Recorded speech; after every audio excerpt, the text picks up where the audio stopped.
Bem-vindos a mais um Checkmate aqui no Novum Canal, um espaço dedicado ao mundo do xadrez e também às notícias sobre este maravilhoso desporto a nível nacional, mas principalmente a nível da região. Para começar, uma nota para a participação de Portugal nos campeonatos universitários dos desportos da mente, onde a seleção portuguesa marcou presença e terminou na 43ª posição. Entre os xadrezistas participantes e que estiveram a lutar pelas cores lusas, destaque para Paulo Monteiro, xadrezista do Amanhã da Criança, Clube Maiato, o qual também esteve a representar a seleção e alcançou 3,5 pontos na sua participação. Na competição presencial, o xadrez nacional assistiu ao desenrolar da 14ª competição envolvida no Festival Internacional de Xadrez da Figueira da Foz, onde mais de 40 xadrezistas lutaram nos tabuleiros pelo triunfo. Esta foi a segunda prova do regresso do xadrez presencial e espera-se que a pandemia permita que os xadrezistas continuem a jogar nos tabuleiros. Aqui mais perto, o projeto Geração Xadrez, promovido pelo município de Lousada, apesar de ter arrancado de forma presencial e fruto da pandemia, voltará agora ao formato online, com os participantes a poderem novamente praticar e aprender xadrez, desta vez em ambiente online, enquanto durarem os condicionalismos impostos pela pandemia da Covid-19.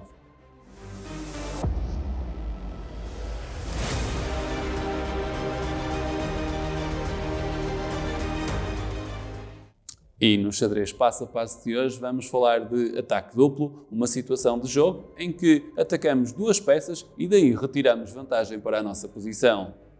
Neste diagrama, nesta situação de jogo, temos as peças pretas a terem a vez de jogar e estão numa situação de potencial desvantagem, dado que o rei preto e o bispo preto sozinhos são incapazes de efetuar checkmate ao rei adversário, enquanto o rei branco e a torre sozinhos conseguem efetuar checkmate ao rei preto. Sendo a vez das peças pretas a jogarem, a solução é, acima de tudo, procurar atacar o rei preto e simultaneamente a torre branca e assim, sendo as peças pretas a jogarem, nós temos a obrigatoriedade das brancas agora se movimentarem, não vão movimentar a torre porque isso será uma jogada ilegal, dado que se encontram em xeque. Então a solução passa por movimentar o rei branco ou para C6, para D7, ou neste caso para B7, ou ainda A6. O importante é saírem desta diagonal e poderão recuar ou então avançar. E recuando o rei, não há forma de chegarem ao bispo adversário e aí as pretas capturam e temos então uma situação de empate no xadrez, porque as peças pretas não vão conseguir, apesar de terem uma peça a mais, efetuar checkmate. O ataque duplo é sempre uma estratégia importante na situação de jogo. Por exemplo, poderíamos rapidamente ter esta situação, em que temos as pretas em vantagem, vamos rapidamente dispor as nossas peças assim, sendo as peças brancas a jogar, e aquilo que poderemos fazer na situação de treino é levarem os nossos xadrezistas a poderem efetuar ou descobrirem um ataque duplo, uma situação em que saem em vantagem perante o adversário ao atacarem duas peças e a partir daí terem vantagem material ou em termos de qualidade. Sendo as brancas a jogar, não há aqui qualquer situação de cheque e ao movimentarem o cavalo posicionado em F4 para a casa E6, atacam simultaneamente o rei e também a dama posicionada em C7. Aqui não há qualquer possibilidade do rei preto ou a dama preta capturarem o cavalo, iremos ter sempre que movimentar o rei e, independentemente dele se aproximar, avançar, deslocar-se para a lateral, o que irá acontecer é, novamente, o cavalo irá capturar a dama preta em C7 e, mais uma vez, apesar de termos uma situação de cheque, o que irá acontecer é uma situação de empate, porque serão novamente depois as peças pretas a saírem, mas dado que é impossível efetuar checkmate com o rei e com o nosso cavalo, situação de empate para as peças brancas que inicialmente partiram numa situação de desempate. Numa questão de treino, naquilo que é situações de jogo, devemos levar os nossos alunos e aqueles que praticam e que querem ainda melhorar no xadrez procurar estas situações de ataque duplo, em que, através de uma peça, poderemos estar a atacar, atacar várias peças. Quem diz um ataque duplo diz também um ataque triplo, que poderá também acontecer, em que iremos ter, por exemplo, esta situação, em que, ao movimentarmos o nosso cavalo de E4 para a casa D6, estamos a atacar, neste caso, esta dama aqui para ser possível, efetivamente, o ataque, e então, cavalo de E4 para D6 e temos um ataque triplo, em que se ataca o rei, ataca a dama e ainda também se ataca a torre preta. Aqui a situação parece complicada porque o rei terá de se movimentar e, dada a desvantagem, eventualmente capturar e tentar que o adversário não consiga efetuar checkmate com o rei e a torre, que é possível. Eventualmente esta captura e teremos uma situação muito favorável às pretas. Mas no caso dos nossos alunos, e para eles poderem desenvolver as suas capacidades, nada como levá-los a efetuarem aquilo que são potenciais situações de ataque duplo, eventualmente ataque triplo, sendo que aqui é possível termos uma situação de empate. Estas peças jogam, nós capturamos aqui a nossa dama e se as pretas jogarem mal, também uma situação que devemos sempre fomentar nos alunos, levá-los a perceber que nem sempre a captura é a melhor solução, porque se houver a solução de captura, as peças brancas vão efetivamente capturar a torre e assim situação de empate. Por vezes os alunos, quando estão a começar, têm a ânsia de capturar. Nesta primeira fase, levá-los a perceber que nem sempre a captura é a melhor opção, eventualmente proteger a torre, não por uma situação onde ela possa ser atacada, mas eventualmente por uma situação bastante afastada, e a partir daqui procurar um ataque ao rei branco e eventualmente também a captura do cavalo branco. E depois alcançar o checkmate. E assim, passo a passo, poderemos melhorar e sermos ainda mais competentes no mundo mágico das 64 casas. Já a seguir, a entrevista com a professora Amélia Ferreira, responsável pela promoção do xadrez no agrupamento de escolas de Irmesinde nos últimos anos.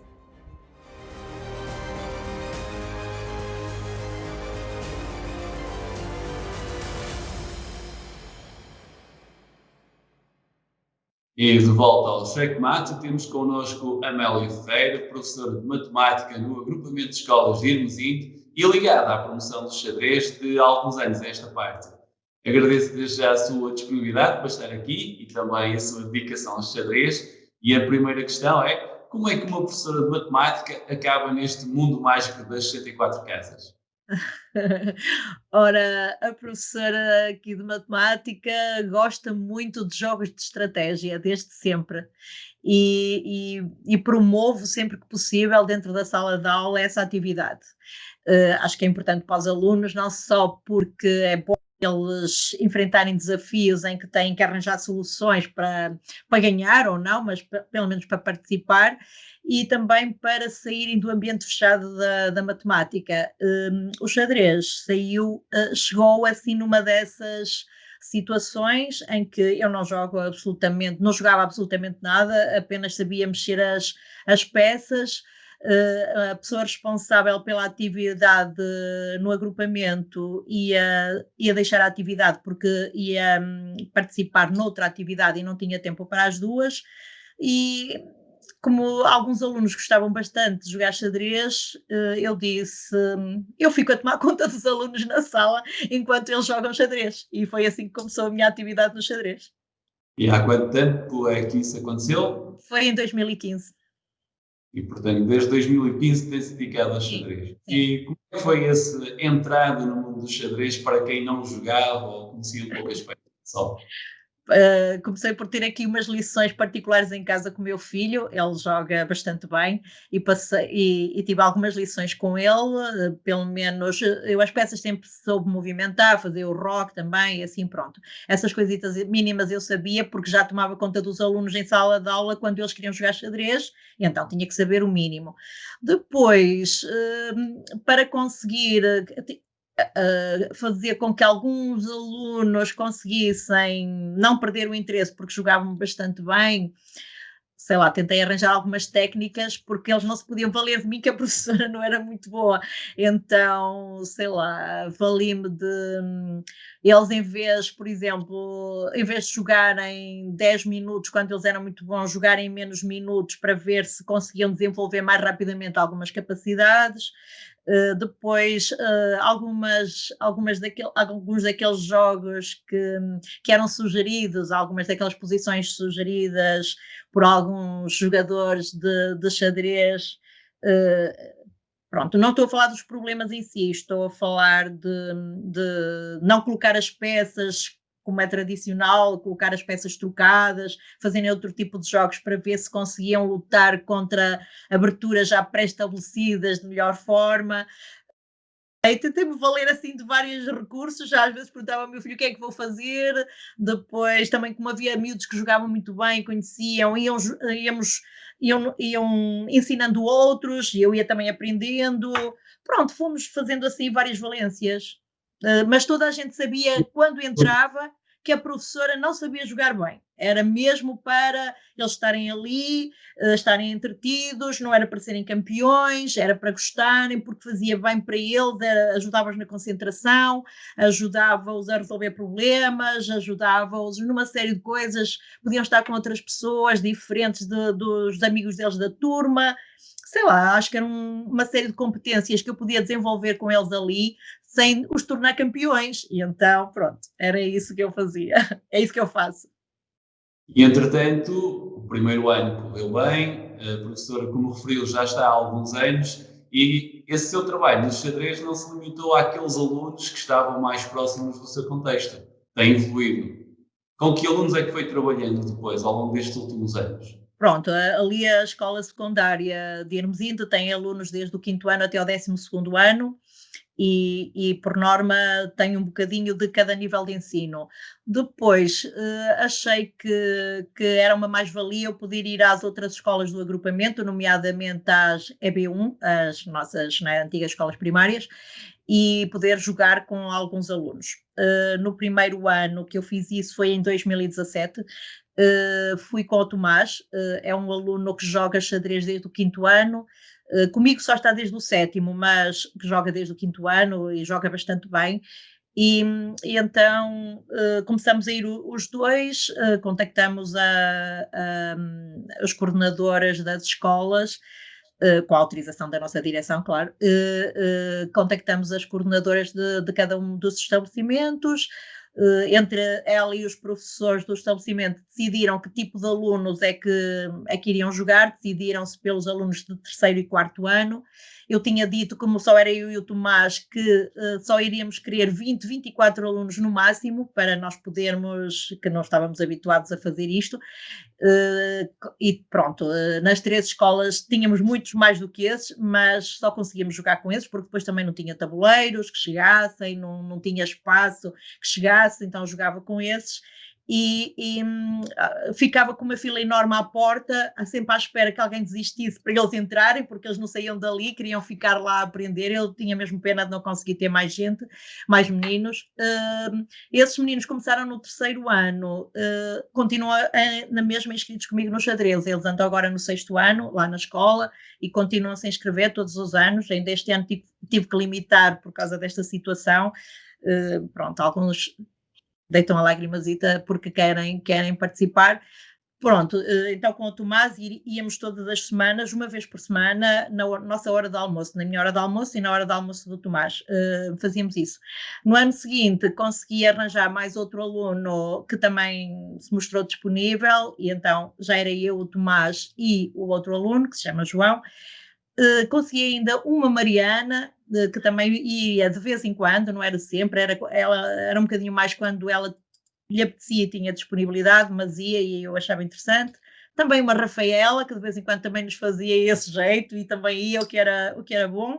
Pronto, e foi correndo bem. Então, no outro ano, no ano seguinte, em 2018, já tivemos 30 alunos, mais ou menos, em cada sala. O seu trabalho de iniciação no primeiro ano deu frutos e, entretanto, levou o xadrez até ao primeiro ciclo, que demonstra também que os alunos eram interessados e, como referiu, eles agora continuam no 6º ano e no 7º e terceiros. Falou aí também que não queria formar campeões, mas o facto é que está ligado ao desporto escolar também. Sim, Tem alunos do desporto escolar. sim. E como é que é essa introdução dos alunos à competição, a deixarem o seu contexto de escola e depois passarem já a uma competição no desporto escolar? Eles gostam, sentem que eles têm vontade? Sim, eles gostam de, a primeira tenho sempre alguma dificuldade em escolher o número de alunos que levo, os alunos que levo, porque há um número, não é, que eu tenho que tenho que obedecer. Por exemplo, o ano passado eu tinha que levar 10 e eu levava sempre 16. Alguns não jogavam, mas iam comigo, porque senão eles choravam por não ir. Outras vezes tenho dificuldade no primeiro encontro de conseguir, porque eles acham sempre que têm que ir para ganhar e efetivamente a minha grande preocupação é eu quero que eles vão para ver outros meninos, para ver que há muitos meninos a jogar, para ver que há muito silêncio, muita concentração, mas que nós vamos para nos divertirmos e que se dentro da diversão conseguirmos ganhar, ótimo. Se não conseguirmos ganhar, pronto, fica para outra vez. Nunca há uma pressão de que eu já vi que há alguns meus colegas que pressionam porque querem mesmo que eles ganhem isso. Pronto, eu também gostaria que eles ganhassem sempre, é evidente, mas não faço essa pressão. Uh, Pronto, não fazendo essa pressão, apesar de tudo, e eu sendo eu uma leiga neste assunto, logo no primeiro ano, logo em 2015, 2016, quando fomos aos encontros, nesse ano ficamos logo em terceiro lugar nas distritais, portanto, nas escolas todas que havia. No ano seguinte, a mesma coisa, só o ano passado é que ficamos pior classificados porque a equipa era mais heterogénea a nível de idade de alunos e então não tinha propriamente uma equipa só de juvenis e eu normalmente salvava uma equipa de juvenis e então pronto, ficamos em sétimo lugar, o que é bom na mesma porque eu não sei fazer nada, eu não sei jogar nada de jeito, eles é que jogam tudo. Não acredito que não, porque tem conseguido motivar os alunos e sei que um dos seus alunos participou no Campeonato Nacional de Xadrez Escolar Online, promovido no final de maio do ano passado, em nível letivo, este ano, maio de 2020, e acabou por ter uma ótima classificação. Sim, o Mateus Cruz foi um aluno que eu recebi no 12º ano, vindo do Brasil. Ele veio para a minha direção de turma nesse ano. Eu achei que uma forma de o integrar na turma seria incentivá-lo a inscrever-se no xadrez do desporto escolar. Lá na turma já havia alguns alunos inscritos, ele aceitou facilmente. Ele já sabia movimentar as peças, alguns movimentos, ele sabia, porque jogava com o avô, mas é o que ele dizia, jogava com o avô ganhava logo nas primeiras jogadas, porque ele não jogava nada. Pronto, ele começou, não sei, talvez por ser uma forma diferente, uma vez que ele se sentia, as matérias para ele estavam a ser complicadas devido a essa transição de escola e de país, e então eu acho que ele se agarrou muito ali ao xadrez e progrediu imenso, imenso, imenso. Pronto, tentava sempre melhorar, aprender novas jogadas, jogar sempre com os melhores para também jogar melhor.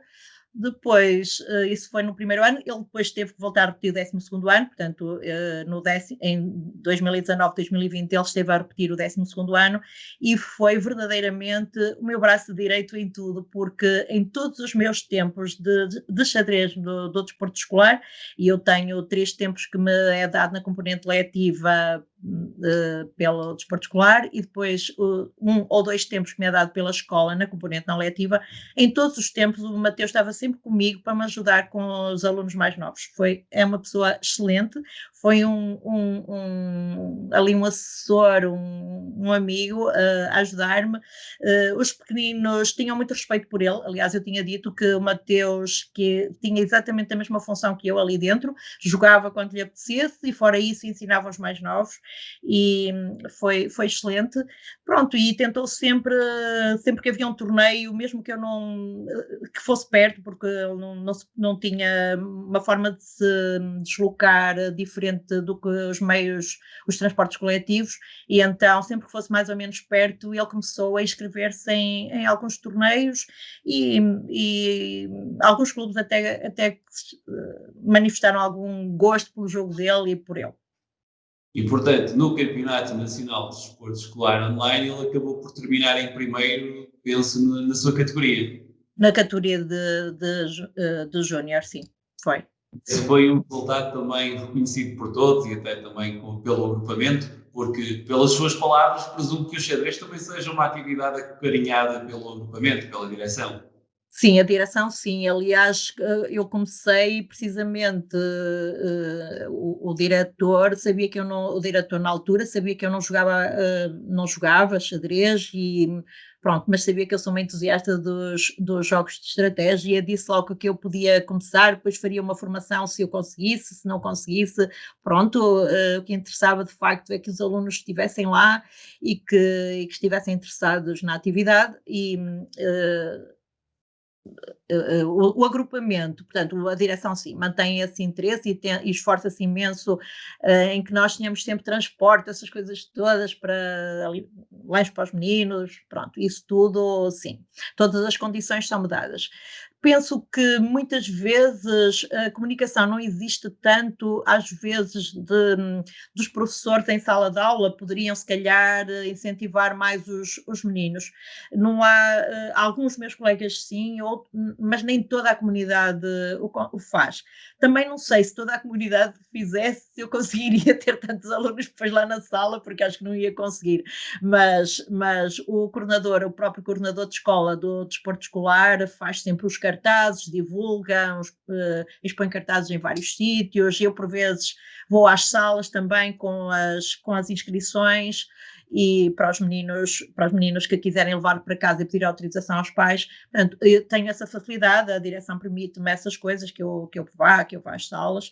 Pronto, sim, de certo, ela é divulgada e tenho condições, a direção dá-me essas condições. Penso que muitos professores também me ajudam, muitos colegas. Outros nem tanto, talvez eles também não se lembrem da atividade, pronto, mas de qualquer forma não me posso queixar, porque o ano passado eu tinha 40 alunos e acho que não conseguia ter mais. E 40 alunos, tinha também o projeto que falou, a iniciativa de levar o xadrez ao primeiro ciclo, também, Também. importantíssimo, essa vertente do xadrez. E pelas suas palavras, podemos dizer que os alunos efetivamente gostam do xadrez. É uma atividade que os cativa. Sim, eu acho que eles gostam, sim. Eu acho que sentem, sei lá, a escola de uma forma diferente, sem ter que estar a estudar, sem ter que estar a estudar. Acho que eles gostam disso e depois com alguma, sei lá, com alguma influência minha, também conseguem depois ir aos torneios e jogar, porque alguns são muito nervosos, ficam muito nervosos, mas depois conseguem ir. Acho que sim, e também facilito de vez em quando, porque eles sabem que, por exemplo, hoje, na aula de matemática, já tinha dito há 2 semanas que não iria fazer propriamente aula, que iria deixar alunos a resolver exercícios e eu que iria tirar dúvidas, mas quem quisesse jogar xadrez, eu iria deixar jogar xadrez dentro da sala. E então, eles, como já estavam inscritos no site onde eu tenho o clube, pronto, jogaram cada um do seu lugar, lá conseguiram jogar. Ainda projetei no quadro também um tabuleiro e um aluno que joga melhor em cada uma das turmas. Esteve a ensinar os que jogam pior, enquanto eu também conseguia fazer outras coisas ao mesmo tempo, porque tinha tirado dúvidas aos outros que estavam a fazer exercícios, de maneira que, pronto, de vez em quando eu faço isso e eles acho que, como gostam de sair da matemática ou de outra disciplina, então acho que sim, que eles gostam de se inscrever no xadrez e participar. E falou também que agora, fruto da pandemia, opta também pelo xadrez online, por levar os alunos, e mesmo na vertente online, sente que eles continuam a aderir ao xadrez, continuam a gostar de jogar xadrez, mesmo não sendo no tabuleiro. Sim, eles já, verdadeiramente, sabe que, Vítor, eles mesmo quando eu estava a jogar com o tabuleiro, muitos queriam jogar online, queriam estar no tabuleiro online, mesmo a jogarem uns contra os outros, desafiavam-se entre eles lá, porque alguns já estavam inscritos, mesmo não sendo no meu clube, mas já eles jogavam também, e eles preferiam, não sei se acham graça a usar o telemóvel dentro da sala de aula, acho eu que é isso, não é? Como estão sempre proibidos, eu acho que eles acham graça, e então eles gostavam, muitas vezes pediam-me, eu é que dizia, não, vamos jogar com o tabuleiro. Quando os tabuleiros não me chegavam, então eu deixava alguns alunos que já estavam mais habituados a jogar com o telemóvel. E pronto, por isso não foi uma transição muito difícil. Eles já pediam, já jogavam, até acham bem, porque nós tínhamos que desarrumar a sala para pôr as mesas para eles jogarem xadrez, e assim não têm que desarrumar nada, eles já são tudo excelente.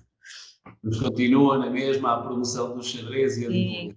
sim, sim. E o tempo corre, estamos a chegar ao fim do nosso tempo, da nossa disponibilidade. Ele só colocar uma última questão, que era que conselho deixava, ou conselhos deixava a quem quer agora introduzir o xadrez nas escolas, ou aos colegas professores que queiram colocar os xadrez também como uma atividade para os seus alunos. Acho que o deviam fazer. Para além da vertente de obrigar os alunos a pensar, a estar concentrados, calados, sossegados ali, numa atividade em que eles têm que solucionar um problema que vai surgindo a todo momento, que é uma mais-valia, portanto, né, para além dessa vertente, eh, pronto, acho que é mesmo importante. Acho que quem não sabe jogar também não é uma barreira, não é propriamente um problema para quem quiser ensinar o xadrez, porque nós podemos todos aprender uns com os outros e estamos ali a incentivar uma boa prática. Portanto, acho que não é preciso ser-se um campeão, não é preciso ser-se jogar assim tão bem como o Vítor. acho que acho que nós podemos fazer muito por um jogo. Há outros que também eu gosto e que também são de estratégia, mas acho que este é mais completo na realidade, acho que nós podemos fazer muito pelos alunos através de um jogo que até pode ser usado mesmo na nossa aula, não só para jogar em si, mas como introdução de matérias, em que os alunos até acham mais graça quando nós, com uma coisa mais prática, não é, introduzimos as nossas matérias, fazemos os nossos exercícios. Pronto, eu acho que é de facto uma mais-valia. Acho que ninguém deve ter medo. Não se joga bem, joga-se mal, Mas joga-se. mas joga-se. E falou aí das vantagens de muitas vezes levar o xadrez para a sala. Como professor de matemática, encontra muitas vantagens aqui em ter um tabuleiro, as peças na sua sala de aula. É fácil montar alguns desafios para os seus alunos à volta do xadrez. Sim, nem sempre o faço mais quando as matérias são assim mais, quando estamos numa matéria que me permita uma utilização fácil sem complicar a matéria em si. Neste momento eu não o estou a fazer, porque eu estou a dar só tenho turmas de 11º ano e estou a dar trigonometria, não vejo que seja fácil introduzir ali o xadrez. Mas quando depois são nas sucessões, nas probabilidades, nas áreas, em perímetros. Em matemática é relativamente fácil de usar o xadrez, sim, como um meio para a aula. E ficamos com essa sua sugestão e as suas ideias. Também o reportar de como correu esse levar do xadrez ao primeiro ciclo e aos alunos. Desejo a continuação de um bom trabalho no mundo do xadrez. Boa sorte para os seus alunos e xadrezistas e assim que nos acompanhem aqui no Checkmate. O convite para nos acompanharem no próximo Checkmate, aqui no novo canal. Deus, obrigada.